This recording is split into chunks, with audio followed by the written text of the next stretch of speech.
қазіргі кезде Қазақстан ғана емес, ол бүкіл әлемдегі экологиялық мәселелердің бірі. Су адамға өте қажет. Және де судың 20-дан астам емдік қасиеті бар. Судың көп бөлігін адамдар ластайды. Себебі көлге және де теңізге, өзенге де қоқыс лақтыратын және де ластайтын ол адамдар. Судың ластануынан суда тіршілік ететін өсімдіктер мен олардан қатар жануарлар мен адамдар зардап шегеді. Дүниежүзілік су қорларының ластануынан бүкіл адамзат қауымы алаңдап отыр. Бұл мәселе Қазақстанға да тән. Адамның әрекеті судың ластауына қатты әсер етеді. Және де қазіргі уақытта әлемде 5 миллионға жуық адам ластанған суды ішуден қайтыс болады. Бұл әлеуметтік кедейлік жағдайындағы аса ауыр жағдай. Сондықтан да біз суды таза ұстауымыз керек, және де қоқыс лақтырмауымыз керек. Және де су ластанбай тұрып, оның алдын алуымыз керек. Яғни біз оған қоқыс лақтырмауымыз керек. Менің ойымша, адамдар көбінесе осы демалыс орындарында суды көп ластайды. Өйткені олар демалыс орындарында өздерінің қоқыстарын жинамай осы көлдерге лақтырады. Бұл судың ластауына әкеледі. Судың ластануы судың ағымы болған кезде пайда болады. Жердің 70%-ын су алып жатыр. Тіршіліктің маңызды қайнар көзі болғандықтан, оның ластануы ғаламдық мәселе.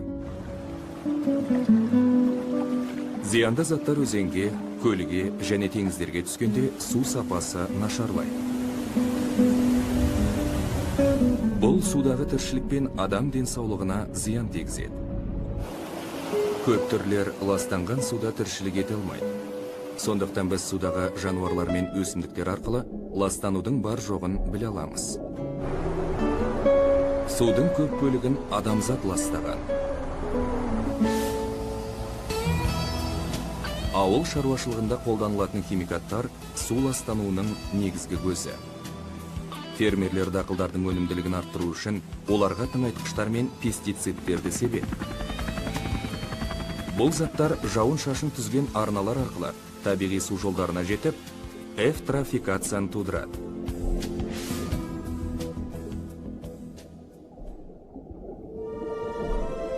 Эвтрофикация тыңайтқыштардағы азот, фосфор сияқты қосымша қоректік заттар су экожүйесінің тепе-теңдігін өзгерткенде пайда болады. Фитопланктон өсімдіктерге ұқсас микроскопиялық ағза. Олар бұл қоректік заттарды өсу үшін қолданып, тез арада көбейеді. Бұл суды балдыр басып кетуіне әкеледі. Балдырлар көмірқышқыл газмен қоректенеді, және олардың жоғарғы тығыз қабаты күн сәулесін бөгейді. Бұл өзге өсімдіктерді не өлтіреді, не өсуін тежейді.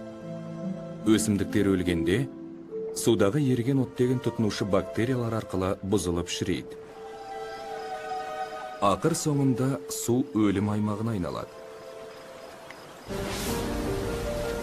Ағынды сулар су айдынына ағып, эвтрофикацияға әсер ететін қоректік заттардың деңгейін көтереді. Бұл ластаушылар дамушы елдерде нашар санитарлық жағдайларға байланысты көп мәселе тудырады. Ағынды сулардағы ластаушылар судағы тірі ағзаларды өлтіріп, сол суды ішкен адамдарға инфекциялық аурулар алып келеді.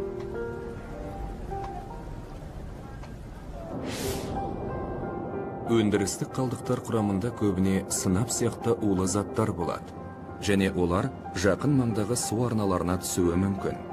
Бұл теңіз тіршілігі үшін өте қауіпті, және уланған балықпен қоректенетін адамдар үшін өте зиян.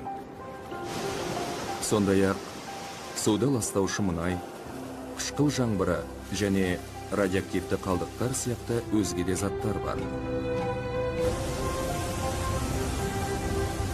Судың ластануы әлемдік мәселе. Егер бұл баға жетпес ресурсты қорғағымыз келсе, осы салада халықаралық ынтымақтастықты дамыту қажет.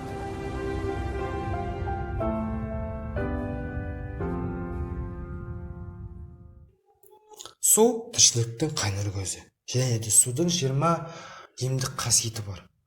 Ал су ластанатын болса, жануарлар өледі.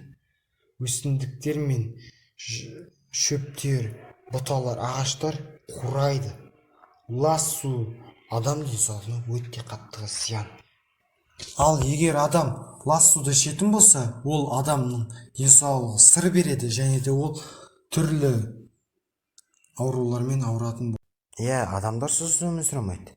Және де сусыз өсімдіктер, жануарлар өздерінің тіршіліктерін жалғастыра алмайды. Өйткені су ол тіршіліктің қайнар көзі. Ал егер де су ластанатын болса, ол тіршіліктің қайнар көзі тоқтайды.